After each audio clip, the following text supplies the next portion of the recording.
Let's cheer him, guys. Come on. Let's get him home on this. Who wants to see a 420 kilo squat? You got this, G. You got it. Here he goes. Come on, Gawain. Yeah!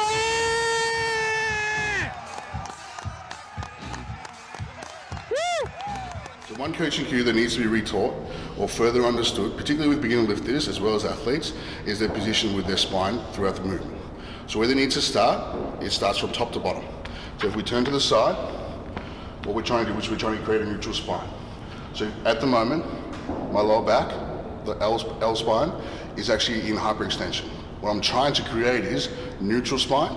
So I am internally rotating my hips up and flexing my abdominal wall as well as my glutes. Automatically when I internally rotate my hips, my abs switch on and the lower parts of my backs also switch on through tightness. So what I'm starting is through here, pulling my chin back to my head, my chin to the back of my skull, and automatically that turns on my lower traps, my rhomboids, as well as a portion of my lats as well. So ultimately we're trying to create tightness through the bar and tightness through our entire chain. So that when we descend and we're tight, we can sit back and create efficiency through our entire. We go through that again. We start through our hips, internally rotate, abs switches on, glutes are switched on. Lower back is on. I'm pulling my chin through the back of my skull. Lats and rhomboids are now on. If I'm under the bar, I'm pushing my back up against the bar and I'm completely tight. I'm taking a big breath and then the descent starts through there.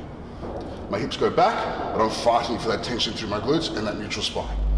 Ultimately, we're trying to create efficiency, whether it be a lifter, crossfitter, single-based sport, or team-based sport athlete as well. That goes for a variety of all your other movements as well. Whether it be a single leg squat, which is your most important movement for any running related sport. Again, we're trying to create that neutral spine function. So tight through my C-spine, internally rotate my hips and perform that single leg squat. Unfortunately, what's happening is there are a lot of lifters as well as athletes who have a fundamental flaw in their chain. So what's happening is, as opposed to creating a perpendicular shin angle with the floor when they squat, they're rocking forward and coming onto their toes. Or there's a lack of ankle mobility, so they're forced to use heels when they actually perform the squat. So one way we can actually avoid this is properly warm up and switch out our chain so that we can perform these lifts more efficiently. One thing that I use is either bands or utilizing a hip circle for when I warm up. And that's as simple as just walking around the gym, walking laterally, or actually performing my warm-ups up until a certain point when I can actually take that off and start using a belt and knee ramps and things of that nature for my squats, particularly through the medium parts of my actual squat session until we get to a heavier part. You can also use this as a training tool just to make things harder, to create strength in places where you're deficient in the first place.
that I get asked very often is, how do I squat so fast and how do I generate so much power?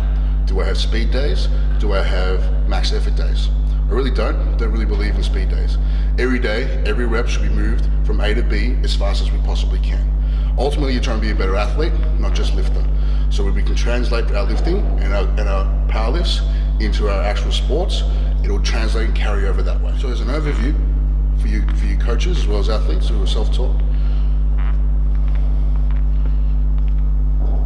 we're creating tension through our upper back.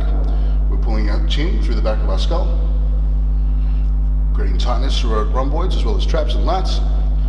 Then switching on our chain and our abdominal wall by internally rotating our hips, our glutes, our abdominal wall and lower back is now switched on. Our lats are flared and tight. We can then descend, our hips go back. We fight for that internal rotation, we fight for that tightness on the way down. On the way up, we're pushing our upper back against the bar, using our lats and upper back strength. And getting our hips up under the bar as quick as we can. What's important is obviously that tension throughout the entire movement. If we don't stay tight and fall out of position, you end up me with 432 on your back and falling backwards.